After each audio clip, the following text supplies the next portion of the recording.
en filosofía y en sociología, uno aprende que el hombre es un ser social por naturaleza. Y fíjense que antes de que la sociología y la filosofía llegaran a esa conclusión, nosotros escuchamos como en la Sagrada Escritura, desde el mismo libro del Génesis, se nos muestra efectivamente eso. Dice la palabra de Dios que cuando el Señor creó al varón y puso todos los animales en la tierra, el hombre puso nombre a todos los animales, pero no encontró en ningún animal una compañía que le fuera adecuada. Por eso el Señor Dios duerme al varón y hace de su misma dignidad a la mujer.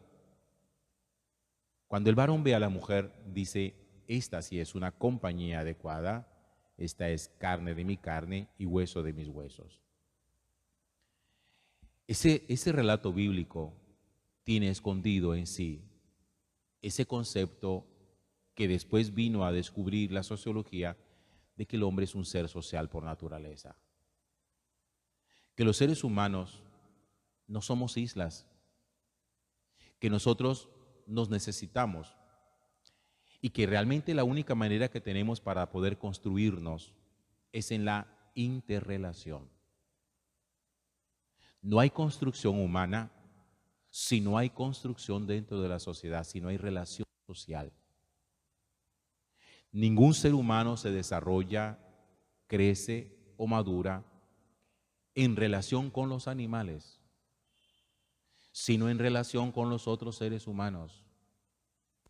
Porque solo en los seres humanos nosotros vemos a alguien que es un semejante a nosotros. Ningún animal, por muy querido que sea por nosotros, es un semejante a nosotros. Eso es una condición que solamente pertenece a los humanos entre sí.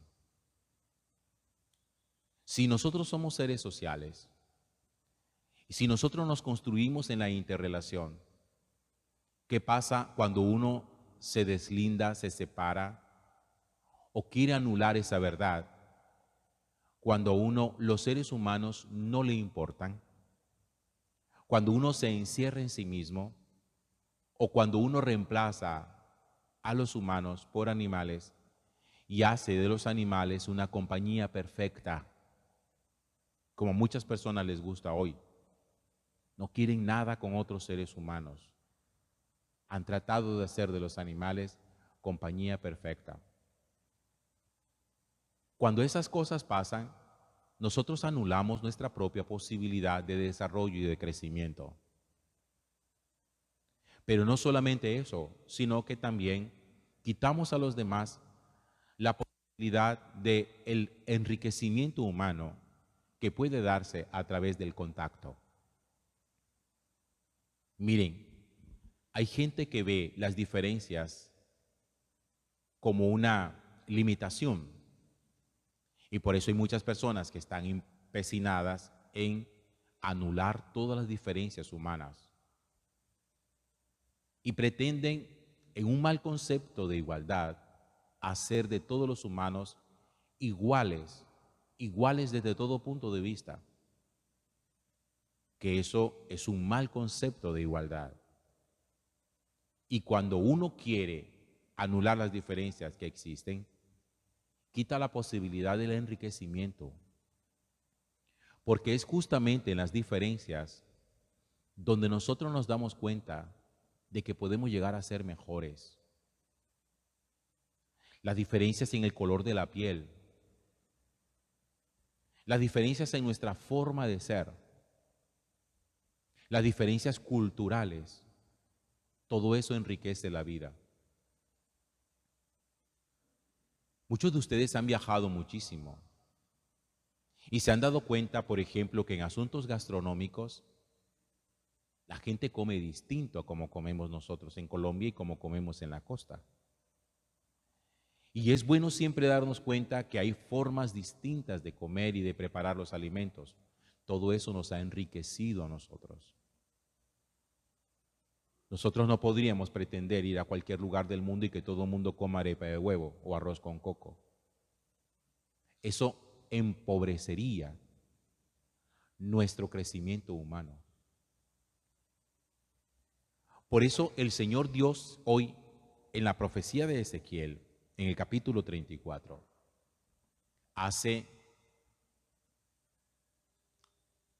plantea una queja contra todos aquellos que de alguna manera en su contacto con los demás anulan la posibilidad de poder enriquecerlos a los otros, pensando simplemente en sí mismos.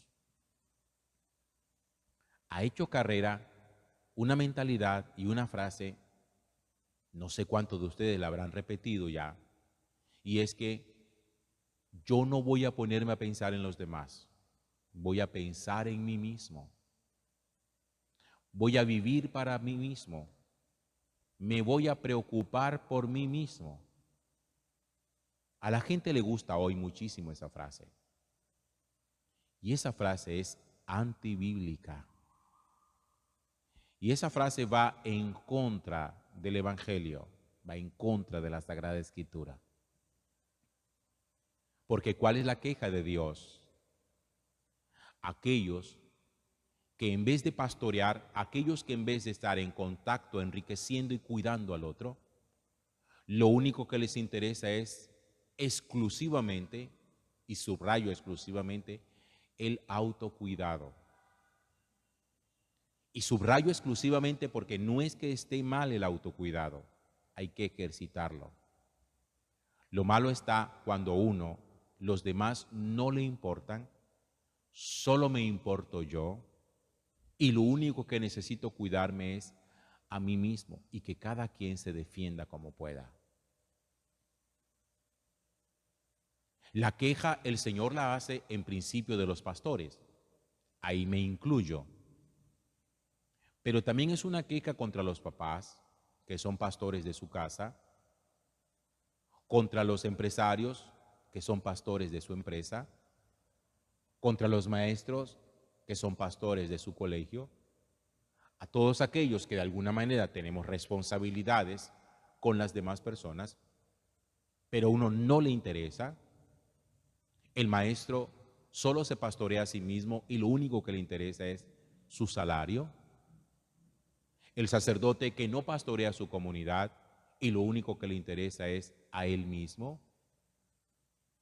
El empresario que no le interesa a sus empleados, sino únicamente el crecimiento económico de su empresa. Contra todas esas actitudes, el Señor se va en la lectura de hoy. Dice, ay de los pastores que se apacientan a sí mismos. ¿No deben los pastores apacentar las ovejas? Es decir, cuando se nos ha dado responsabilidad, no es justamente para que nosotros, por eso se le llama responsabilidad, respondamos por lo que nos toca, que respondamos por nuestros hijos, que respondamos por la comunidad parroquial que se nos confió, que respondamos por los empleados de nuestra empresa, que respondamos por los estudiantes de nuestro colegio. ¿No es esa nuestra responsabilidad? ¿Y qué sucede cuando no lo hacemos así? El Señor se queja. Hay de los que se apacientan a sí mismos. ¿No deben los pastores apacentar las ovejas? Porque sin pastor las ovejas se dispersan para ser devoradas por las fieras del campo. Mi rebaño se dispersa, anda errante por los montes, por los rincones del país. Por eso, pastores, porque mi rebaño ha sido expuesto al pillaje y a ser devorado por las fieras del campo, por eso les reclamaré a ustedes mi rebaño. Dejarán de apacentar al rebaño. Es decir, le quitaré lo que un día les confié. Imagínense un día habérsenos dado una responsabilidad, no haberla cumplido y terminar perdiendo aquello que un día pusieron en nuestras manos. La familia que se nos confió se nos puede quitar por no haberla apacentado. La empresa que construimos la podemos perder por no haber cuidado a las ovejas que trabajan en nuestra empresa. La comunidad parroquial que se nos confió se nos quita por no haberlas apacentado. Porque perdimos la visión de la vida social, porque perdimos la dimensión del ver al otro, de edificar al otro, porque nos empecinamos en meter esa mentalidad de que me importo yo, me tengo que cuidar a mí mismo, ya yo no tengo que pensar en nadie más, no voy a pensar en nadie más. Muchas mamás, y yo entiendo cuál es el origen de la frase, lo entiendo perfectamente. Muchas mamás aburridas de pronto de la actitud de su familia, terminan en eso y dicen, es que yo toda la vida me he preocupado por ustedes. Pues ya voy a dejar de preocuparme por ustedes. Ahora me voy a cuidar a mí mismo. ¿Saben realmente dónde está el problema? En que nosotros creemos que apacentar a los demás es dejar de apacentarse a sí mismo. Cuando uno empieza a vivir para otro y no con otro. Cuando uno anula absolutamente su propio apacentamiento, su propio cuidado, eso no puede hacerse. Porque es cierto que para poder cuidar al otro, yo necesito cuidarme. Pero el cuidado personal no debe llevarme a olvidar a la otra persona, porque recuerden que con el otro ser humano, es que nosotros nos construimos. Los animales no nos construyen a nosotros porque no son semejantes a nosotros. ¿Qué le vamos a hacer? A muchos esa frase no les gusta. Porque el animalismo de hoy, la ideología animalista, ha establecido al día de hoy que los animales son superiores a los humanos. Y por eso la gente prefiere perros a hijos. Y hay que ser muy cuidadoso de eso. Porque una cosa es amar a los animales, pero recuerden que la misma Sagrada Escritura dice que el hombre no vio en el animal una compañía que fuera adecuada. Eso solamente se logra en el contacto entre nosotros. Y es lo único que nos pule y nos edifica. Porque los animales no nos exigen a nosotros lo que otros seres humanos sí nos exigen. Usted a un perro le da un palazo y después le da un pedazo de pan, el perro regresa. Pero si usted a otro le da un palazo, no crea que lo va a regresar con un pedazo de pan. Lo que significa que el cuidado entre humanos tiene que ser mucho más delicado porque es un trato de igualdad, de semejanza. Y eso es lo que nos permite construirnos. Gloria al Padre y al Hijo y al Espíritu Santo. Siempre por los siglos de los siglos. Amén.